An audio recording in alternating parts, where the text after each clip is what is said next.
The music world is mourning the death of one of the greatest rock and roll drummers of all time. Yeah, Rolling Stones drummer Charlie Watts died in London today at the age of 80.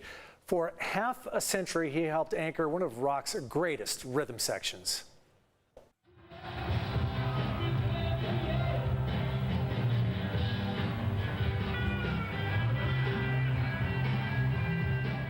This video is from the Rolling Stones show at the then Jack Murphy Stadium back in 1981. Watts had announced he would not tour with the Stones this year because of health problems. He joined the band all the way back in 1963. Condolences are coming in from all over the music world. Condolences to the Stones. This will be a huge blow to them because Charlie was a rock and a fantastic drummer, steady as a rock. Anyway, so love you, Charlie. I always loved you. Beautiful man, and great condolences and sympathies to his family.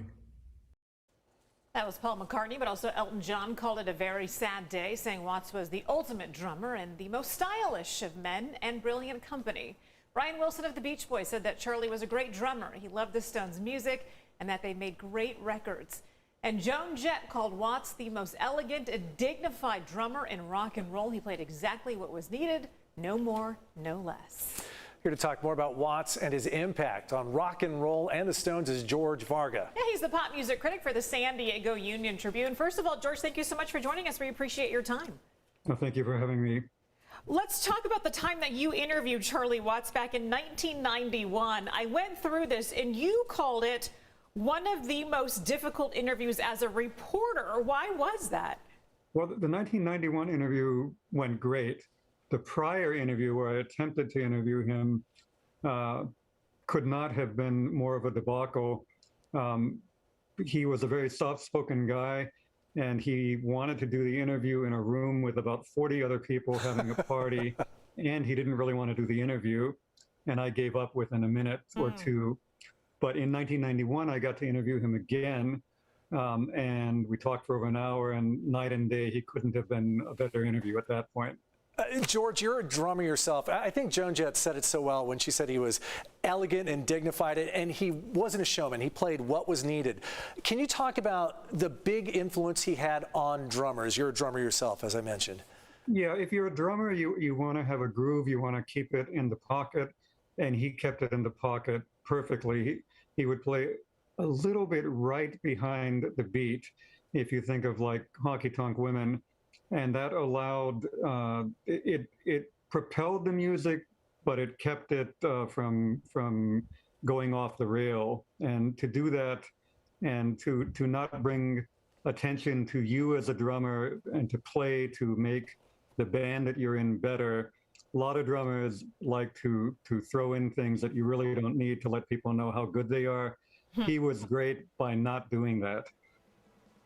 Yeah, he's certainly a legend in his own right. Now, the Rolling Stones obviously were planning to tour without him as he had been in failing health in the recent months. But who are the Rolling Stones now without Charlie Watts? Yeah, I for me, and I think for a lot of people, you've taken the heartbeat of the band away. They can go on. They plan to for a tour anyhow, with Steve Jordan, a great drummer, but not the same. It would be like if the Beatles were together now and you took Ringo out of the equation, you might have a really great band, but you don't have the Beatles. If you don't have Charlie Watts, for me, you have, part of the Rolling Stones, you don't have the whole thing. When you listen to the Stones, do you have a favorite track of his as far as his drumming and what he brought to it? You mentioned Honky Tonk Woman. Favorite of mine is Hang Fire. I don't know what sticks with you. Yeah, Hang Fire was great. Start Me Up. And a ballad like Waiting on a Friend. You may not notice him, but he's really integral. And I think that quality kind of permeated everything he did with the band, that he made them better. And you can have a really good band, and if you don't have a really good drummer, the band will go down in quality. Yeah. You can have an okay band, and a great drummer can elevate them. And when you have a great band and a great drummer, then you can go anywhere. And they certainly did. George Varga, the Union Tribune's pop music critic, we appreciate your take on the legendary Charlie Watts.